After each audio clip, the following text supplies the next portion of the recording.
Baik. Baik, kita mulai dari chapter 1 dari Jeremy. Jadi, Digital Marketing Strategy and Tactics, chapter 1 mengenai marketing dan 4Ps. Jadi,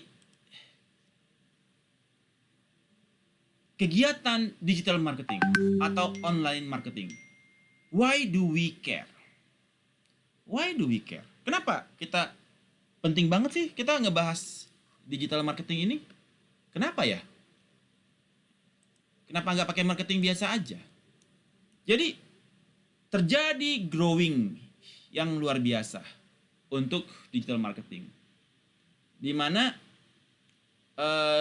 total media spending di Amerika Serikat selama 10 tahun terakhir, 2008 sampai 2018, ya, bahwasanya dulu TV, ya, ini adalah TV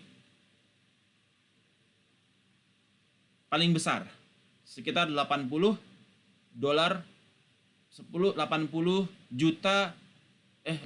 miliar US dollar, 80 miliar US dollar lagi, ya.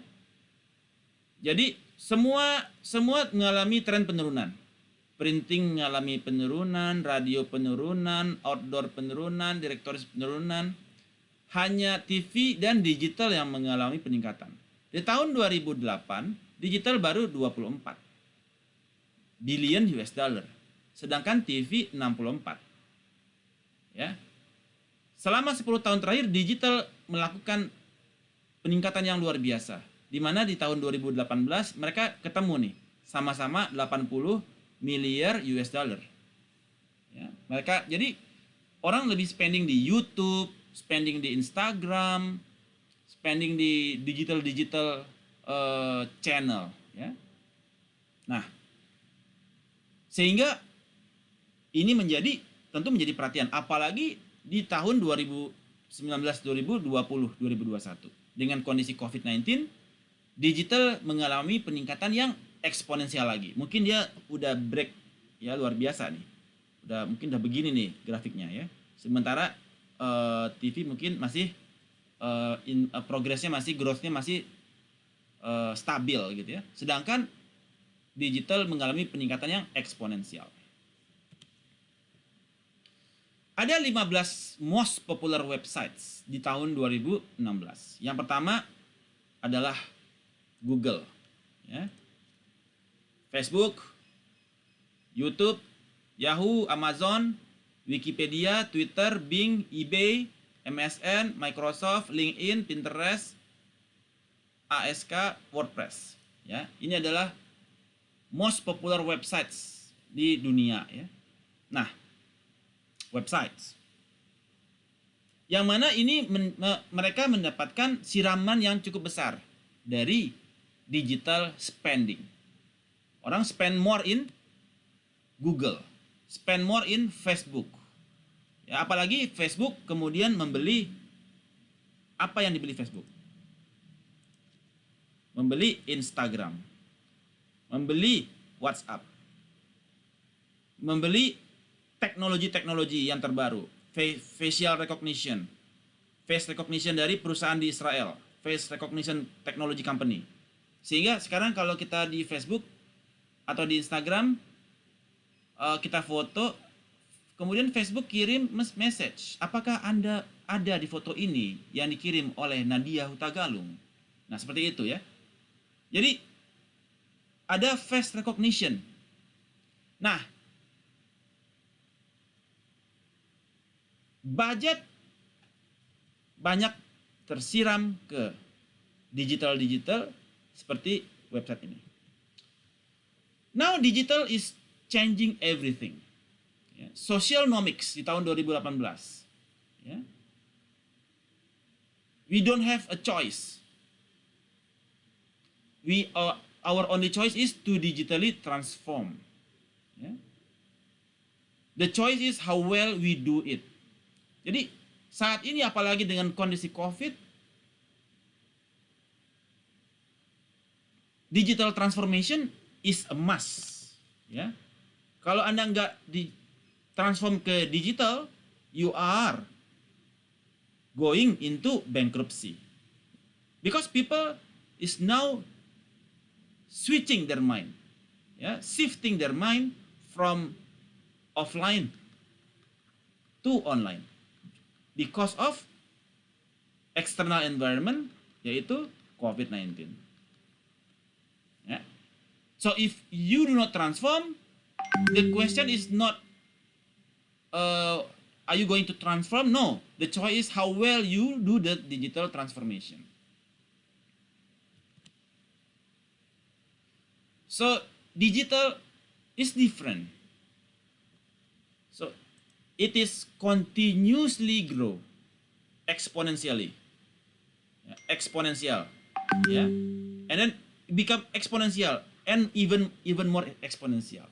Sekarang mereka dalam kondisi COVID-19 penjualan Tokopedia berapa? Luar biasa, ya.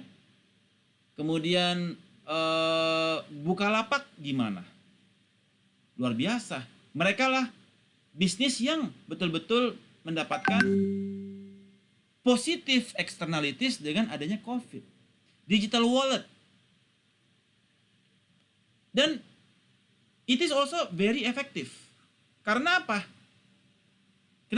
Kenapa digital marketing sangat efektif? Ada yang bisa jawab? Kenapa digital marketing sangat efektif? Siapa yang bisa jawab? Boleh coba, Pak. Silakan Pak Tony. Mungkin karena di digital marketing ini record semua ya Pak ya. Jadi kita bisa lihat apakah strategi kita itu sesuai dengan objektifnya dibandingkan dengan yang di offline gitu Pak. Yes. Jadi ada marketing funnel.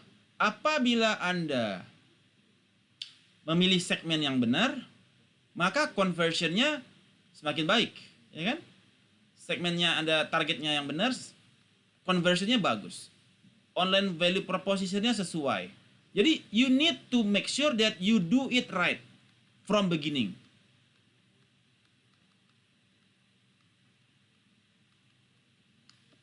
Jadi segmentasinya benar, targetingnya benar, value propositionnya benar, ya.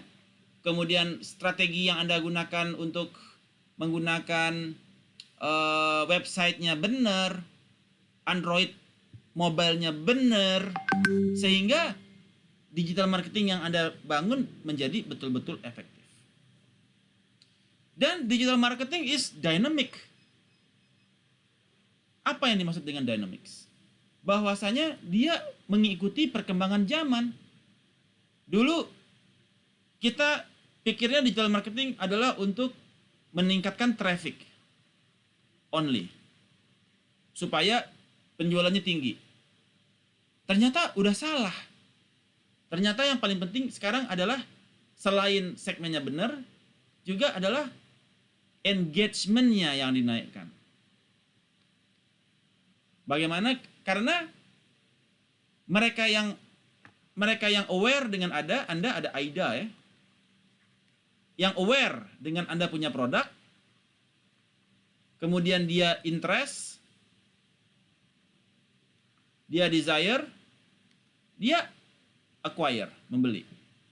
Jadi ada funnelnya.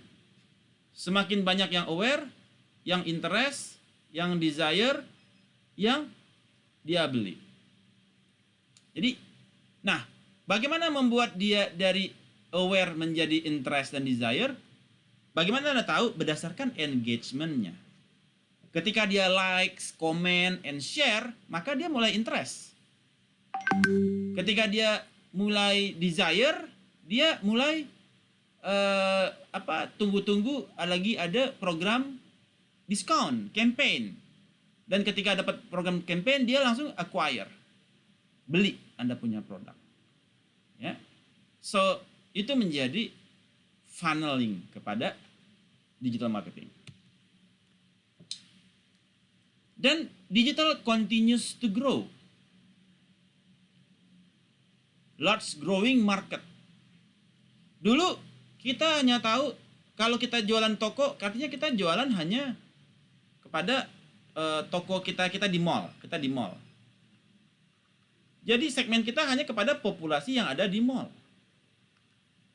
Tapi di dalam digital marketing, it is a large growing market. Seperti your customer itu bukanlah orang di Jakarta. Tapi di dalam digital marketing, your customer is the whole world. Setiap orang di dunia bisa membeli apapun dari Anda.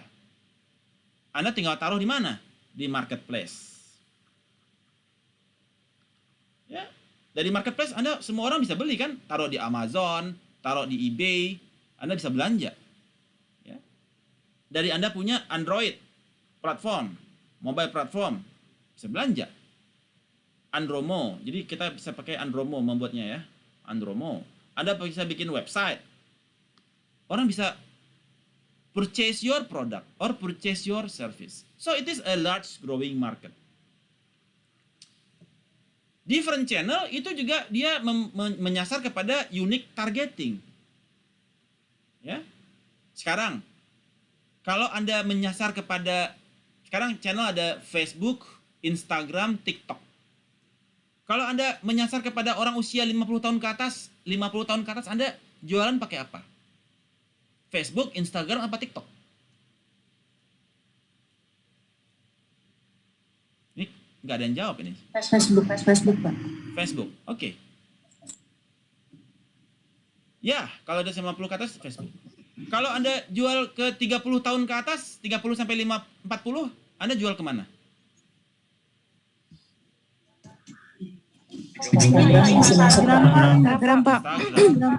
Kalau Anda jualan kepada usia 15 sampai 25, kemana sih? Mana Anda jualan? Instagram dan TikTok. TikTok, Pak. Nah, berbeda channel, maka berbeda target. Different channel memberikan offering kepada target yang berbeda. Dan different pricing. Dan different return on investment. Facebook dia tiket size-nya lebih besar barangkali. Tiket size-nya lebih besar. Instagram tiket size-nya dia sedang. Kalau TikTok tiket size-nya mungkin dia kecil. Ya, karena belum punya pendapatan ya. Nah, itu memberikan implikasi kepada return on investment dan pricing dan targeting market. Ya. So, digital continues to grow. Nanti ada lagi yang lain. Apalagi itu pakai jualannya. Kemudian, different pricing format allows marketer to optimize their spend to different campaign goal. Ya. Different pricing format. Jadi ada yang pricingnya dia menggunakan subscribe, yang pakai dia model subscription. Ya. Ada lagi yang dia modelnya pakai sales. Ada lagi yang dia sistemnya commission, ya, ada pay per click, ya, atau cost per mile, ketika kita bahas. Different pricing ini memberikan alternatif untuk mengoptimalisasi their spending. Jadi kita memiliki limited resource, uang terbatas. Anda mau pakai apa caranya? Apakah mau pakai subscription? Ataukah mau pakai pay per click? Ataukah mau pakai cost per mile? Atau mau pakai apa? Nah, dana terbatas. Jadi kita harus tentukan yang mana yang akan Anda tuju. Tapi itu tentu membutuhkan research. Makanya Anda baca lagi buku Palmetir terkait chapter 8 di situ ya. All resource are limited. Ya. Bagaimana kita menentukan allocating kepada kita punya resource of capital kepada masing-masing subunit agar hasil yang diterima itu optimal return on investment kepada perusahaan. No longer stand-alone marketing experiments. Brand marketers view online ads as key part of their full channel mix. Jadi online ads adalah channel, ya. Banyak online advertising online, dan itu menjadi channel kita di dalam digital marketing. Ada yang kita online ads-nya itu kita affiliate marketing. Jadi kita taruh ads kita di website lain yang bekerja sama dengan kita, partnership dengan kita. Atau kita buat ads-nya itu di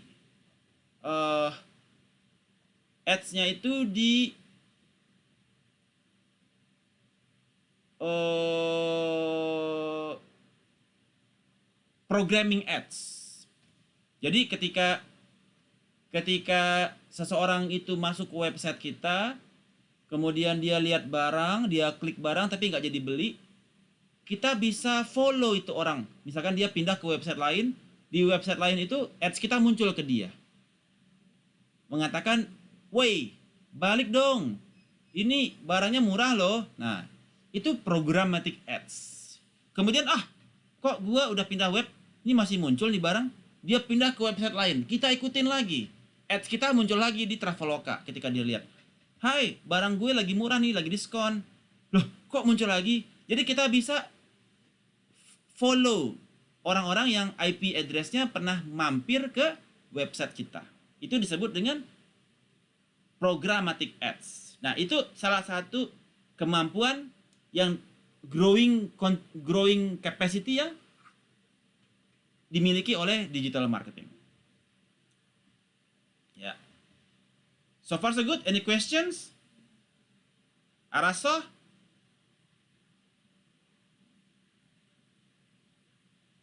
Araso?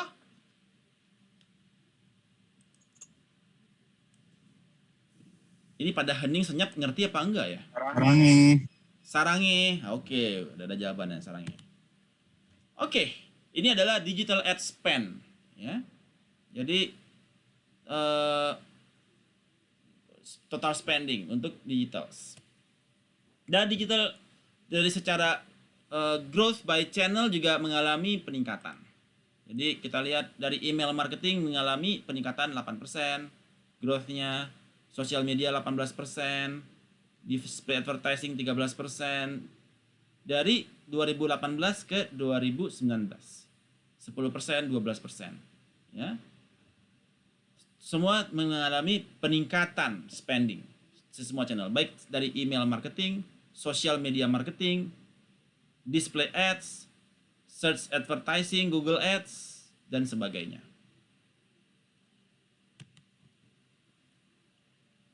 And digital marketing is very effective. Yeah. Digital marketing offers the most cost-effective way to reach and target the customer. Sekarang semua orang pada bakar duit kan? Anda kalau mau jualan, Anda pakai Facebook Ads, Anda pakai Instagram Ads, Anda bisa target untuk customernya yang usia berapa, di daerah mana, usia dan daerah di mana. Kemudian Anda bisa siram duit misalkan 10.000 untuk tap kepada 100 orang. Jadi very cost effective. Dibandingkan dengan Anda harus investasi komersial di TV, bayarnya per menit rate-nya berapa? Red card-nya di RCTI berapa? Red card di Metro TV berapa? So it is very cost effective. Dan digital offers unique ways to build superior customer relationship through email. Jadi sekarang kalau kita sudah dapat email, jadi ujung-ujungnya kan email. Ketika Anda sudah dapat emailnya customer, Anda tinggal kirim email untuk memberikan update kepada produk Anda. Ada membuat relationship, create relationship, superior relationship. Jadi ketika relationship Anda bagus dengan customer, Anda rutin mengirim update mengenai produk, Anda kirim email ke mereka, terlepas responsnya ada atau tidak, tetapi itu membangun trust antara Anda dan your customer melalui email. Kemudian melalui relationship melalui sosial media. Anda sapa mereka melalui sosial media Anda. Dan communities, ya, kolaboratif communities. Jadi nanti tugas Anda nanti ada juga nanti membuat website, membuat Instagram ads, membuat email blasting dan sebagainya. Ya. Jadi hang in there. Kemudian, yes, pertanyaan? Pak, maaf Pak, mau tanya Ya, Pak. Nurlia. Ini kan mengenai digital marketing yang dikatakan efektif. Tapi seberapa efektifnya sih Pak dengan keadaan Indonesia di mana kita masih banyak daerah-daerah kayak pegunungan. Kalau pegunungan itu kan saya kayak ke Semarang aja, daerah atas aja udah maksudnya untuk sinyal hanya salah satu provider yang bisa, selebihnya nggak bisa gitu. Apalagi dengan daerah-daerah pedalaman gitu. Nah, seberapa efektifnya Pak di Indonesia dengan digital marketing ini Pak? Terima kasih Pak. Oke. Saya naik Gunung Kopeng masih ada sinyal itu, Nurlia? Iya Pak, maksudnya ada sinyal tapi kayak kemarin saya di daerah Semarang itu hanya satu Pak, hanya satu provider yang cukup efektif gitu, tapi selebihnya enggak gitu. Jadi maksudnya dukungannya tuh seberapa jauh sih Pak gitu, dukungan keadaan Indonesia gitu. Jadi ada orang yang berpikir digital only. Ada yang berpikir offline only. Ada yang berpikir both, digital and offline.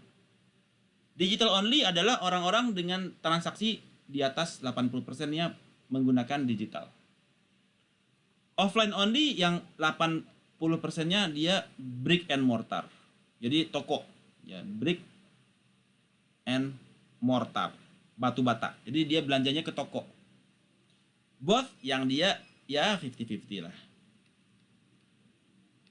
Jadi ini bukan tergantung ini ya. Jadi ini tergantung kepada mazhab mana Anda berada, atau Anda berada di golongan mana, yang digital only, offline only, atau brick and mortar only, atau Anda both 50-50 antara digital dan offline.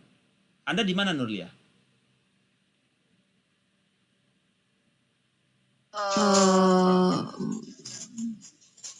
Digital only itu yang 100% gitu ya Pak? 80% ke atas. 80% ya mungkin digital only kayaknya Pak.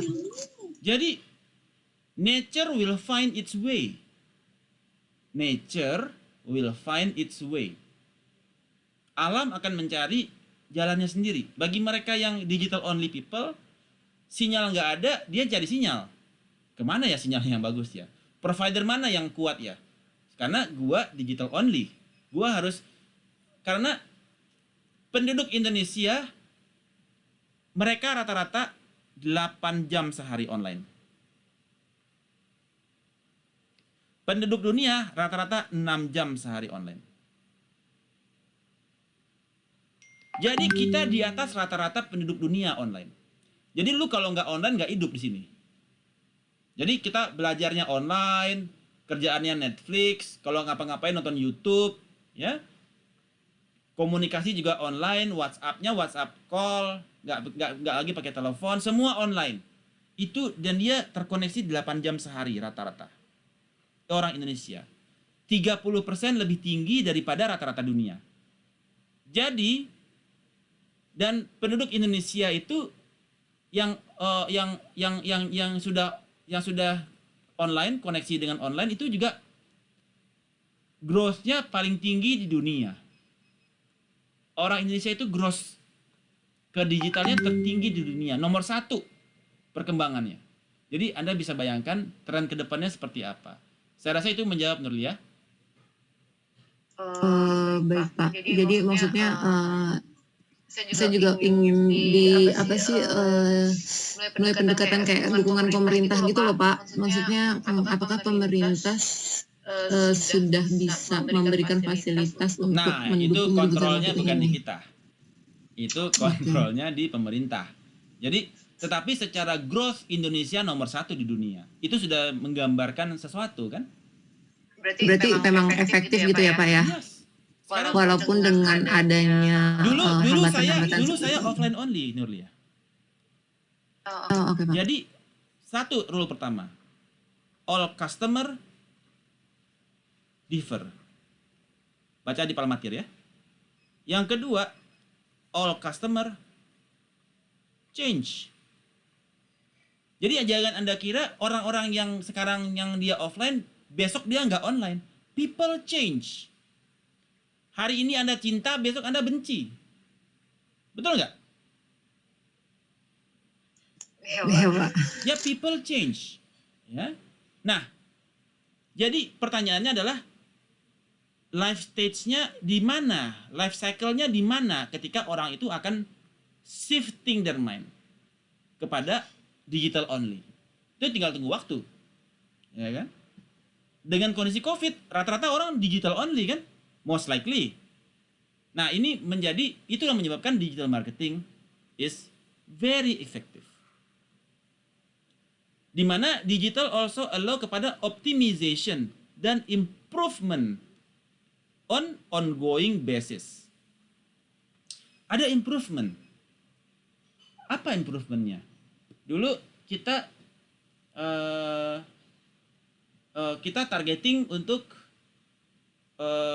hanya kepada untuk ngejar traffic.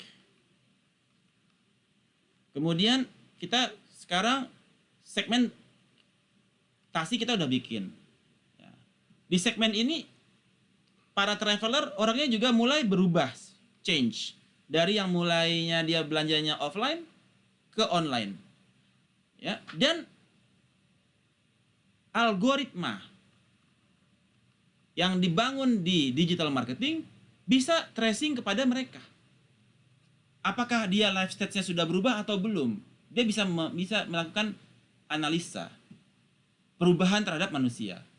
Kemudian dia juga bisa menganalisa dia lari kemana nih. Kalau di website saya dia lari ke website yang mana lagi, dia lari ke website mana, dia bisa follow IP address-nya. Dan itu tawarkan terus. Kayak dikejar sama anjing gila. Wah, kemanapun Anda lari, gua kejar sama ads gua, gitu loh. Jadi udah ganas sekarang. Semakin optimize dan improve.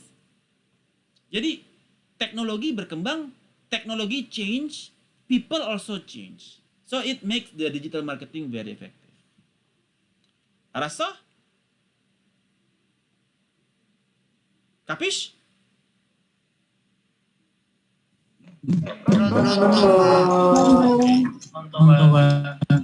Dan digital marketing is dynamic. Ya. Dynamic. A digital campaign may run dynamic creative across multiple destination. Ya, against highly segmented audience.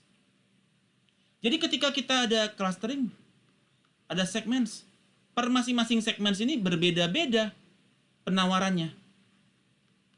Ini traveler, ya saya tawarin Traveloka, ini misalkan fashion, si Traveloka tawarin baju, yang ini otomotif, si Traveloka tawarin mobil, si ini dia restoran lover, di sini tawarin makanan. Jadi penawaran, the value proposition menyesuaikan diri dengan your persona. Ada digital campaign may run a dynamic kreatif kepada segmentasi yang sangat banyak at the same time. Itu bisa menggunakan yang disebut dengan CRM, Customer Relationship Management. Dia bisa scheduling, dia bisa tentukan ini orang life stage-nya sudah seperti apa, penawarannya seperti apa, ya, berdasarkan personanya. Jadi Anda nanti pelajari lagi di Palmatir bagaimana kita membangun persona, ya, di chapter 2 ya, Palmatir. Kemudian pricing can sell on CPM, cost per mile, atau pay per click. Jadi kalau cost per mile, jadi kita bayar 1 bulan untuk di sebuah website pasang ads, berapapun yang klik, kita bayarnya tetap cost per mile. Tapi kalau pay per click, setiap yang klik baru kita bayar. Jadi ada yang klik baru kita bayar. Jadi variable cost. CPM, cost per mile, itu dia fixed cost. Majority of online ads are sold on some basis of performance, such as cost per action, pay per click. Most marketers believe traditional channels will decrease in effectiveness over time. Banyak orang berpikir bahwasanya traditional channels akan decrease, going down, going down. Ini sudah terjadi sekarang, bukan akan terjadi, sudah terjadi. Bayangkan orang sekarang masuk mall harus pakai peduli lindungi yang nggak COVID, yang belum suntik. Yang baru suntik Indonesia baru berapa persen? Jadi sisanya nggak boleh masuk mall. Bayangkan orang-orang yang jualan di mall yang masuk terbatas. Jadi traditional channel will decrease. Not next year, it is already. Chapter 11. Finding financial distress. Kalau ada pertanyaan langsung shoot aja ya. Nah, banyak sekali ragam dari digital marketing tactics, yang di dalam digital marketing. Bagaimana kita membangun sosial media, membangun aplikasi Android pakai Andromo, ini pakai Instagram, ini pakai Andromo, ini bikin online video di YouTube, email marketing, email blasting, paid placement, jadi Anda bayar advertising di tempat orang. Kemudian search engine optimizer, bagaimana Anda membuat website Anda muncul di tautan pertama pakai search engine optimizer. Display advertising, jadi Anda display advertising untuk Anda punya produk. Paid search listing, kita bayar untuk di Google Ads, dibandingkan dengan tradisional marketing, televisi, direct mail, kirim surat ke orang, majalah, koran, radio, it is going down. Sementara terjadi peningkatan budget di digital marketing, di mana sosial media menempati urutan pertama, sosial media, spendingnya mengalami peningkatan. Oke. Digital marketing channels. Ada pertanyaan nggak so far? Masih teruskan dulu ya. Kalau ada pertanyaan langsung shoot. Kemudian digital marketing channels. Digital represent a wide array of distinct channels for deploying marketing message. Ada search marketing menggunakan search engine optimizer, and search advertising. Jadi bagaimana kita membangun website yang kalau di kata-katanya, anchor text-nya itu bisa membuat kita muncul di urutan pertama di search engine machine.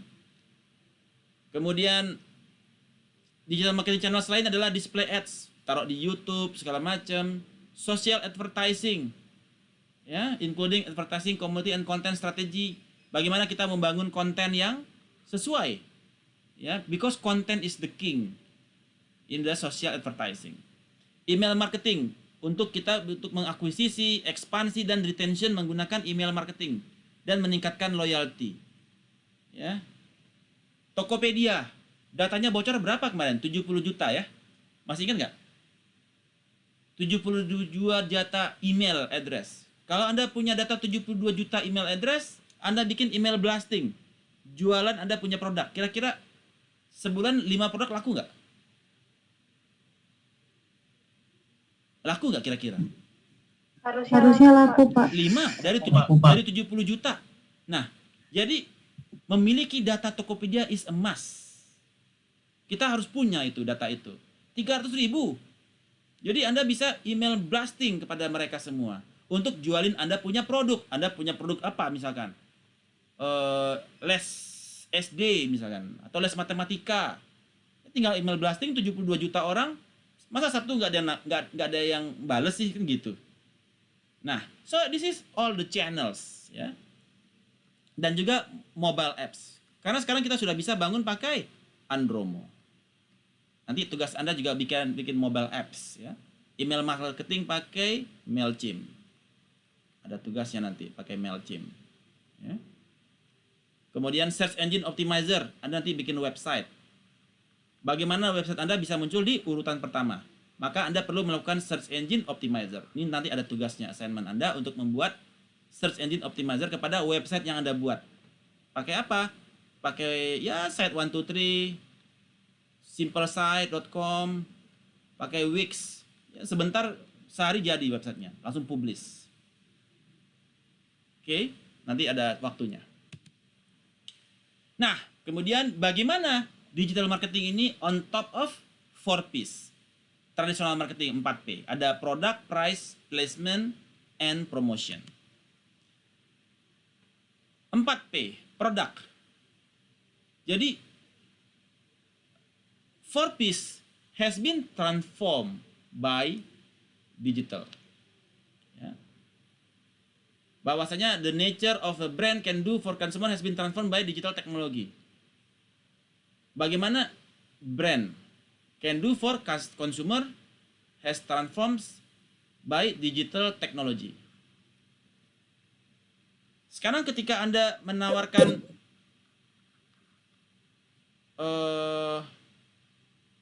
ketika Anda punya produk, Anda menawarkan offering produk. Artinya produknya dibandingkan punya yang lain sama. Ya. Ya apalah. Misalkan sepeda motor. Ada tawarin sepeda motor. Ada ban 2, ada stang, ada lampu, ada kursi duduknya. Itu offering. Kemudian ketika ada brand, ada Toyota, ada Honda, ada ada motor apa ya? Suzuki. Ada motor apa lagi? Nah, ada motor Mochin, motor Cina, Mochin. Anda beli produk yang mana?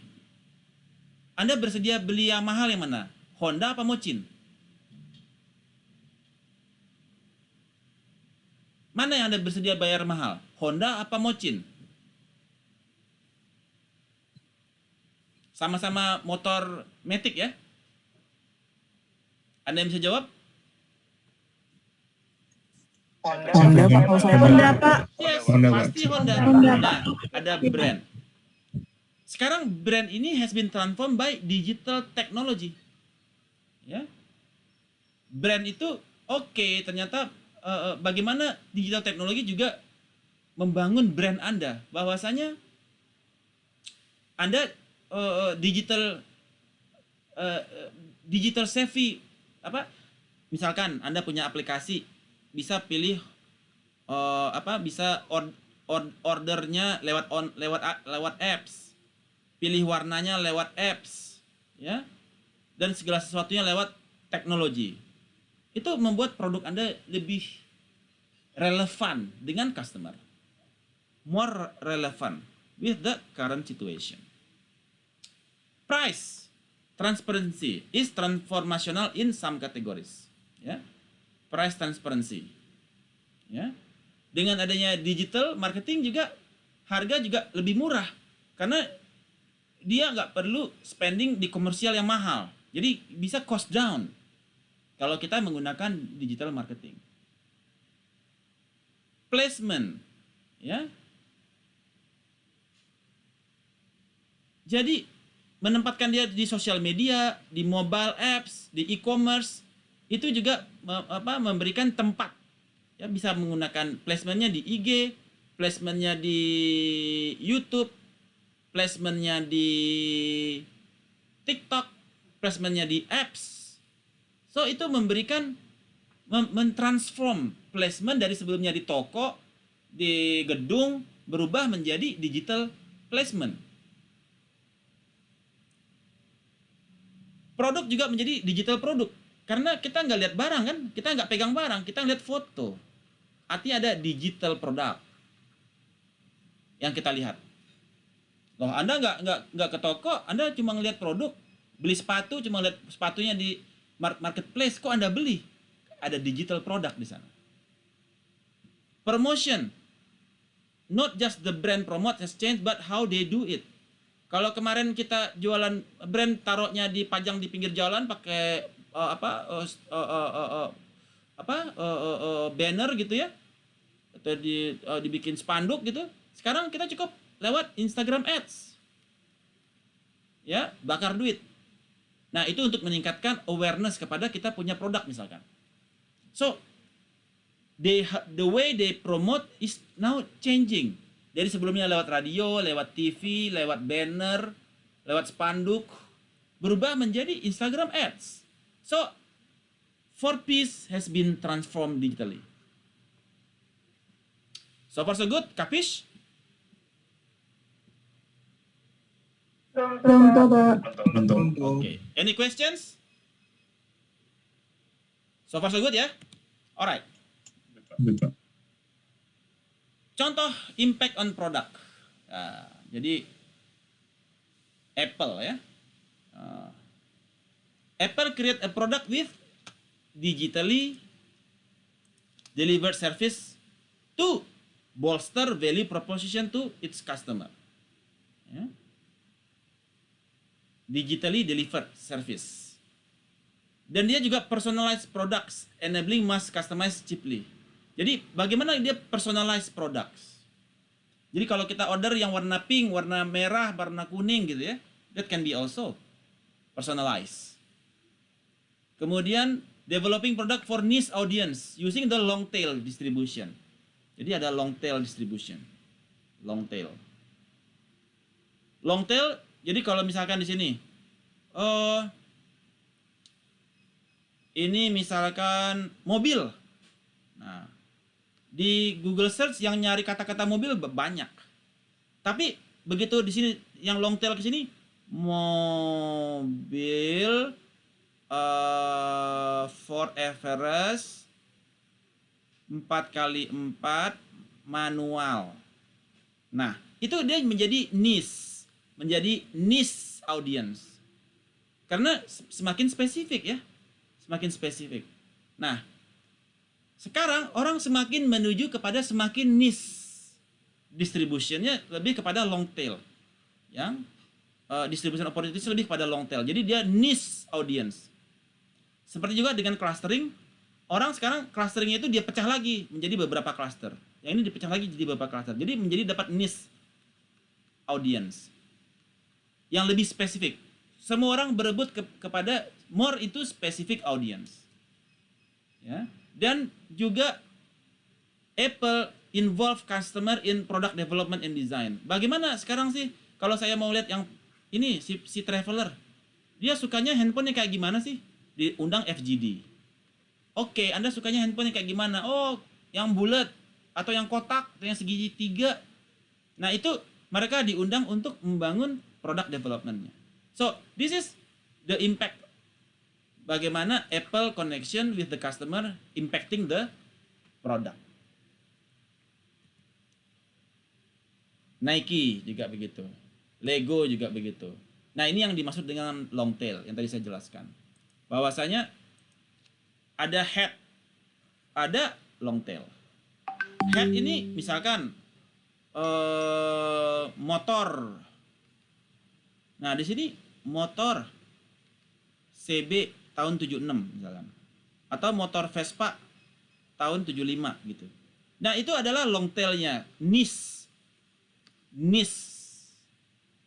group, niche product, ya. Dan people is going into long tail. Semakin sekarang orang semakin going into long tail rather than the head.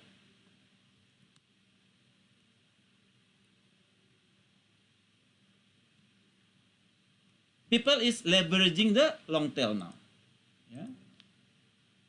Pakai Google Search for search and discovery, Facebook, e-commerce, every channel is going into long tail. Ya. Nah, ini kita sudah bahas impact on price, ya. Bahwasanya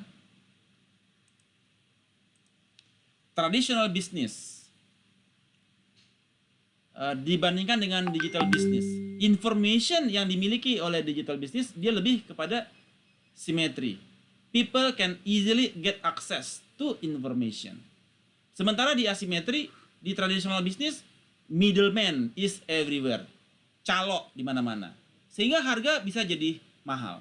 Sekarang Anda lihat dari pabrik, mereka sekarang udah banyak yang terjadi disintermediation. Disintermediation. Di mana mereka drop di channel mereka yang perantara. Ya, calo-calo udah pada di drop. Jadi karena apa? Karena dari pabrik bisa langsung ke marketplace. Ya nggak perlu orang lagi dong. Nggak perlu lewat wholesaler, semi wholesaler, retailer, no. Orang bisa langsung belanja di marketplace. Sehingga pabrik di sini manufaktur bisa drop, wholesaler di drop, semi wholesaler di drop, retailer di drop. Mereka langsung ke people. Ini salah satu impact yang dark impact dari digital business, ya.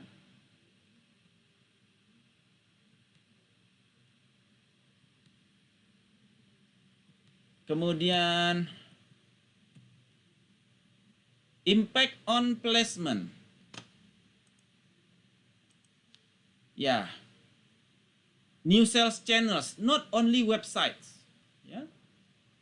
Ada not just website. Dulu sebenarnya kita di toko, sekarang nggak cuma di website, ada di Android, ya, ada di website, di Android, di marketplace, ya, it is now, dan di social media, ya. Oh ya, ini social media sudah, Android sudah, oke, mobile commerce.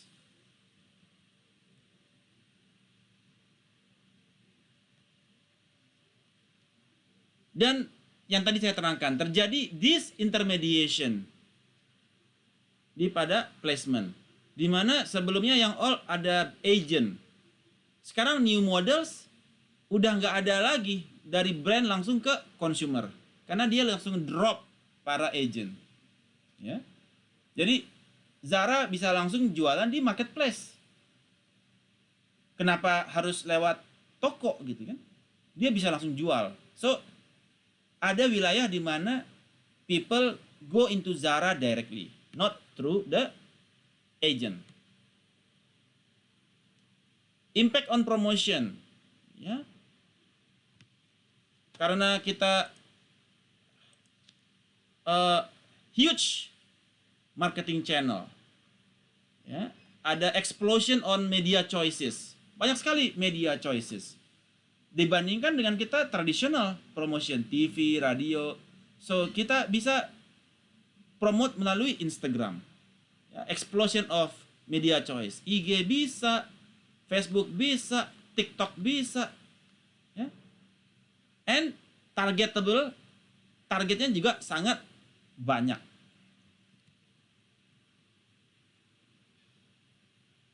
Dan sekarang terjadi shifting. Dari sebelumnya desktop, yang komputer dengan desktop, go into mobile. Dimana ini adalah non-mobile, ini mobile. Ini non-mobile, ini mobile. Terjadi titik di mana di tahun 2016 dia sudah mencapai titik yang sama. Dan kemudian dia sudah break the line. Di tahun 2022, 2020 mungkin mobile pastinya lebih banyak daripada desktop. Nah, beyond the 4Ps ada yang disebut dengan CRM.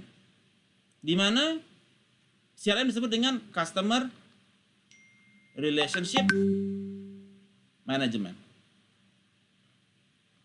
Yaitu suatu engine yang berguna untuk membantu semua kegiatan digital marketing.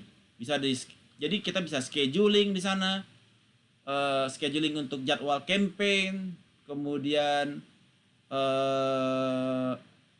targetingnya customernya yang mana, dan lain sebagainya. Ada engine CRM. Alternatifnya ada Microsoft Dynamics, Oracle Siebel, kemudian Salesforce, Kemudian apa lagi ya? Microsoft Dynamics, Oracle Siebel, dan Microsoft 360 Degrees. Nah, dan CRM merupakan salah satu cara untuk embracing digital change to change digital strategy. Right, itu materi kita di chapter 1 untuk Jeremy Kagan atau inisialnya Kogan. Ada pertanyaan? Any questions? Saya beri waktu untuk pertanyaan, silakan.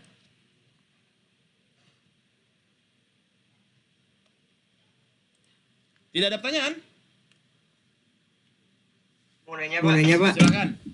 Siapa nih? Yang terkait iklan yang kata Bapak satu klik terus iklan lainnya akan mengejar kita seperti apa ya? Ya nggak karuan gitu. Itu bukannya mengganggu privasi kita ya Pak ya? Soalnya saya pernah juga sih klik iklan itu, terus di beberapa website muncul iklan itu lagi gitu Pak, kayak virus gitu Pak ya? Ya memang. Jadi konsepnya adalah kita ketika sekarang kan nanti ada tugas Anda bikin website nih. Nanti ya. Mungkin nanti saya bikin dulu desainnya ya. Jadi Anda membuat website. Kemudian ketika Anda berkunjung, ada orang berkunjung ke website Anda, ketahuan kan apa? IP address-nya. Nah, IP address ini ketika dia bergerak ke tempat lain, ke website lain, ya, terdetek oleh kita bisa langsung taruh ads ke sana. Memang ini sudah dimungkinkan sekarang. Jadi kita bisa nanti kita ada konsekuensinya, ada bayar ya, ada fee yang harus kita bayar kepada website yang kita taruh ads kita di sana, banner kita. Bahkan sekarang jadi Anda sekarang lihat website, terus Anda pindah ke TikTok. Di TikTok muncul ads-nya. Udah kayak gitu sekarang. Pindah lagi ke Instagram, muncul lagi ads-nya. Penawaran dari Instagram untuk motor Mocin. Aduh, kok ini lagi sih? Anda ke TikTok, muncul lagi Mocin di bawah bannernya. Jadi dia ngikutin Anda tuh. IP address Anda udah kedetek oleh dia. Itu yang terjadi. Memang terjadi kepada Anda kan Pak Budiman? Bagaimana perasaan Anda? So, happy dong? Kalau udah bosan gimana Pak ya? Kayak apa ya? Kayak mengganggu gitu Pak. Ya itu udah mengganggu privasi. Ya, itu sudah risiko Anda. Karena Anda udah ketahuan IP address Anda oleh mereka. Jadi kalau Anda nggak mau, Anda masuknya lewat apa? VPN. Tahu VPN? Tahu Pak. Jadi IP Anda nggak ketahuan.